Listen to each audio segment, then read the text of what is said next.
Hi, Dr. Broad. Thank you so much for joining me this podcast episode. Really appreciate it. How are you today? I'm doing well. Thanks for having me. The pleasure is mine. I'm super excited to have a conversation with you and learn more about your business journey, over the decades, like you've been in the business world. I'd love to know, how everything got started, the ups and downs you had to go through, and obviously the lesson you have learned over the years. So, if you can start with when you started the business, how long ago, and how did you come up with the idea? Um, the business that I have is really unique. It's functional medicine, which is uh, it's an offshoot of clinical nutrition, and that started actually when I was a young kid. When I was about 5 years old, uh, woke up in the middle of the night with just gut wrenching pain. Ended up in the hospital. How many times I went to the hospital, I don't know, but gut was on fire and I couldn't sleep. I'm just writhing in pain. Well, Then, I had other things go on as a young child. We headed off on a vacation. I came back and I had vertigo so bad the world just spun around me mm, all of the time. I felt like I had the flu 24/7, 365 days a year. When I had a day when I felt somewhat normal, it was rare, and that went on for years.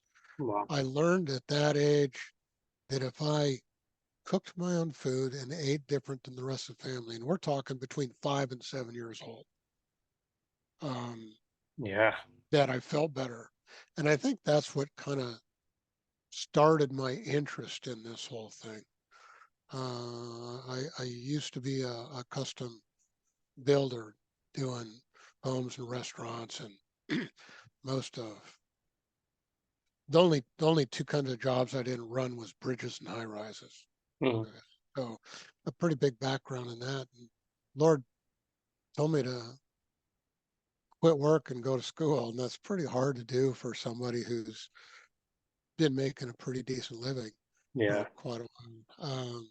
And he directed me in the path that what I'm doing right now, and it's an interesting thing. It's an uphill battle because you're against everything out there. Mhm. There's not one system that embraces really good, healthy alternatives to healthcare. Right. So it's just an uphill battle the whole way of doing things. And when you there's so many different ways of trying to promote businesses and all that. It used to be brick and mortar. We're mostly Mm. distance um, through the internet and things along that line. And it's been an interesting journey. I started off trying to do what most people do, trying lab work and all of the different things that people use that they think is real accurate, but it's not. And it really doesn't give you a functional tool to find out what's really going on with people. Mhm. Uh, I was a bit too religious for too many years to do what I do now. And Lord finally got a hold of me through some friends who said, man, you really need to go get this other training. And I went there without an attitude. Right. Most people show up. I mean, doctors have huge egos, Yeah. just huge, and they're so fragile. They don't like to be challenged. They don't like to be vulnerable. They don't like to be transparent. I mean, all those are absolute no-nos for doctors, and I'm not that way. So it makes things really, really different. Um, and the training that I got was through using muscle testing, and I come to realize that the most functional clinicians dealing with chronic illness all use that.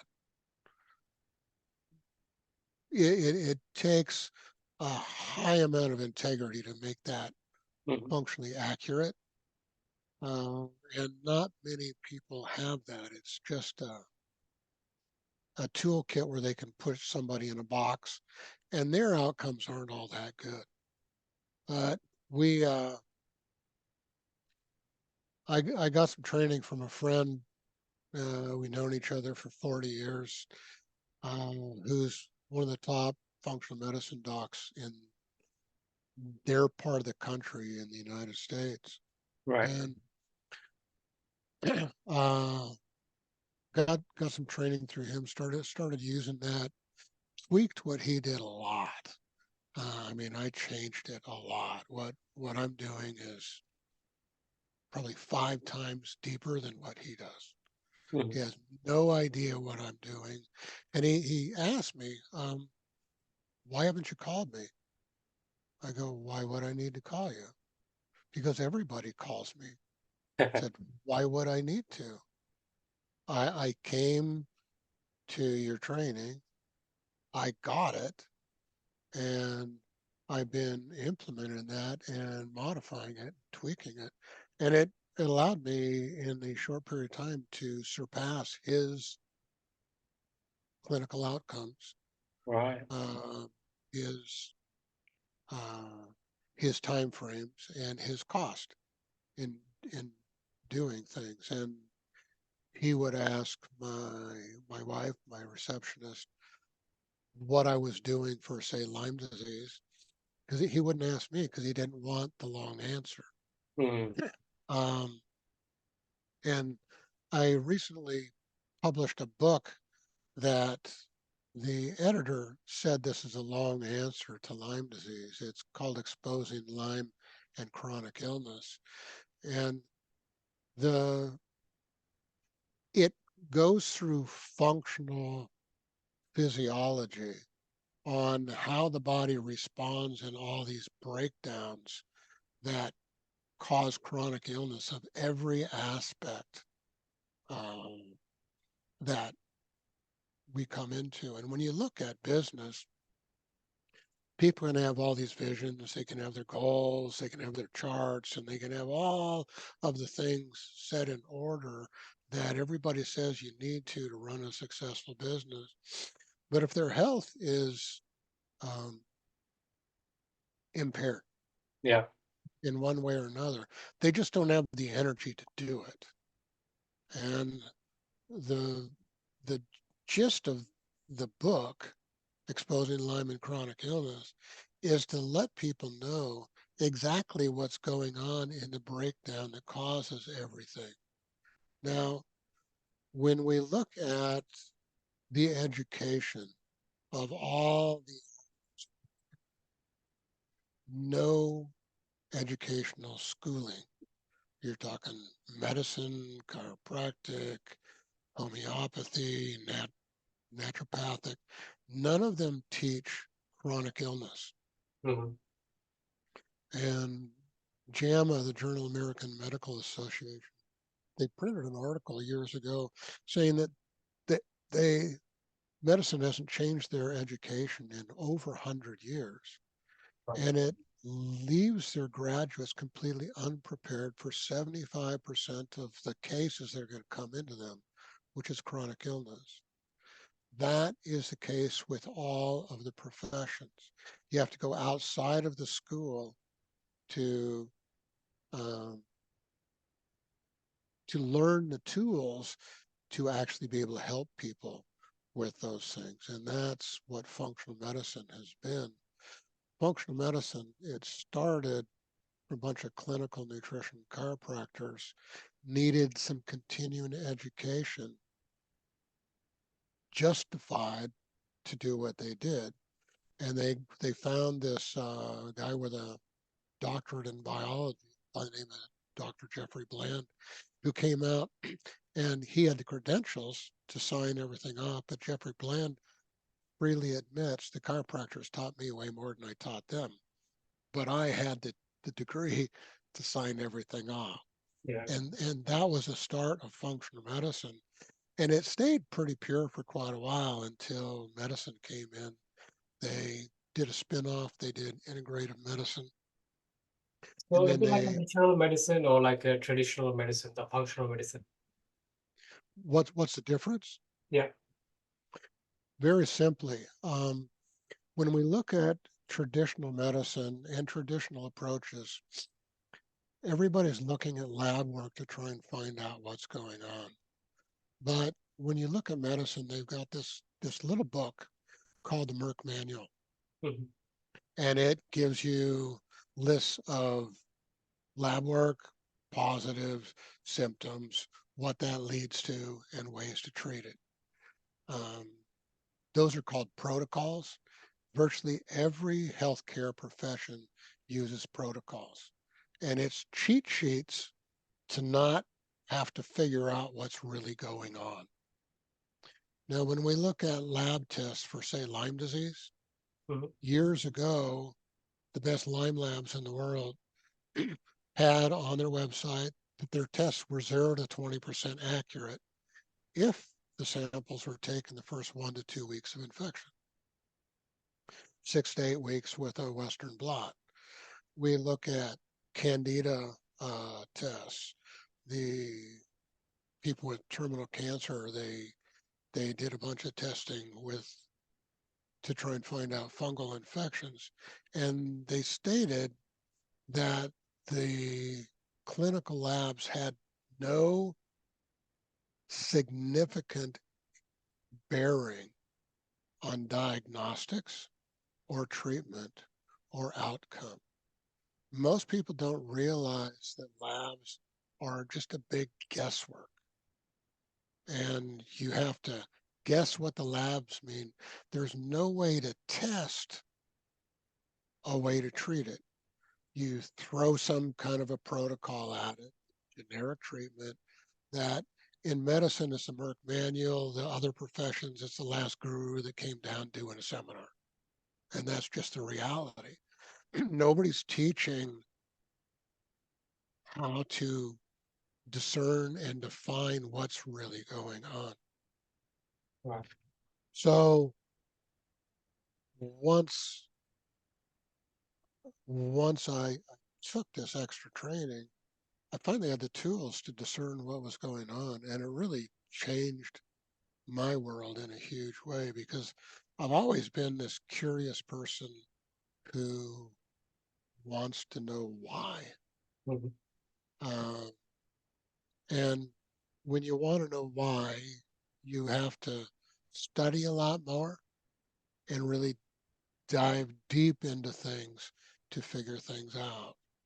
I was at a retreat with a bunch of pretty high level doctors a couple of years back down in Cabo St. Louis, Mexico.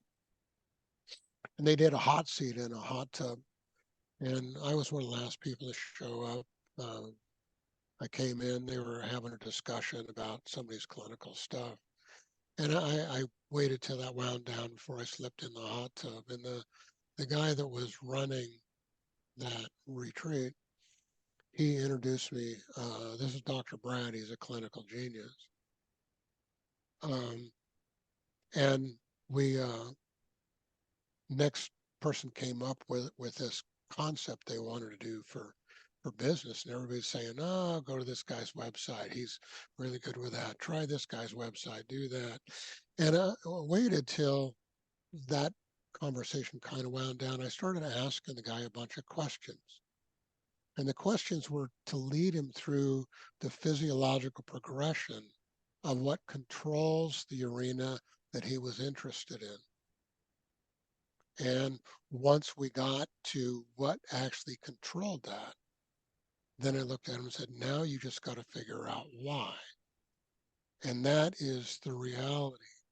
Whenever I interact with other clinicians, and we're talking medical specialists, GPs, any other profession, and when a subject comes up, I got to wait till most of the conversations died down before I say anything because no one studies physiology.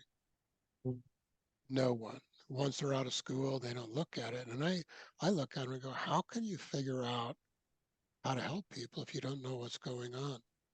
The average that all clinicians across the board, doesn't matter what profession you're talking about, the average amount of people they can help not get healthy again, just reduce symptoms, is 20 to 25% of the people that walk in their door.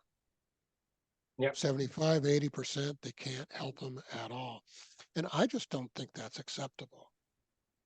Um, and because I don't think that's acceptable, I start taking these tools to discern what's really going on at a levels of minutia so that we can figure out root causes that are really root causes, how to resolve those, find out what food intolerances are. Food is a huge aspect of health. The the lab tests for food intolerances are 2 to 3% accurate. That's all. Yeah. And the reason why that is there's the intolerance reactions are far distant from the gut, and it can have a 3 week delay in action. So, as for instance, I had a Dr. Brad, lady. sorry to interrupt. We have a limited time in the show, so if it's going to nearly end. So before we leave, if you can give one advice to anyone aspiring entrepreneur like wants to start their business, what would that be?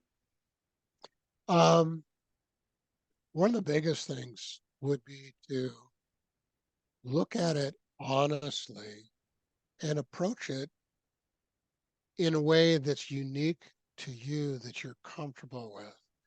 We can't do business in a generic way that's somebody else's personality. We really need to be able to display our own personality and our own way of interacting with people to really be content in business. Most people just have they own a job Yeah. in business, and they're married to that, and they're not fulfilled in any greater sense of the word. And when we look at the reality of what really makes us be fulfilled, it's a sense of purpose. And that sense of purpose is unique for every different person that's out there.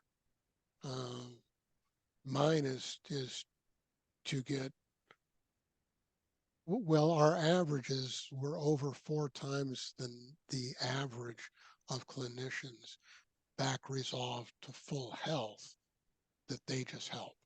Yeah. That's our average for close to 40 years. And my my demeanor in interacting with people, I was at a coffee shop. They did a gathering there. A bunch of people came, and at the end, a young lady came over and she says, "I've been watching you for hours. You have the most unique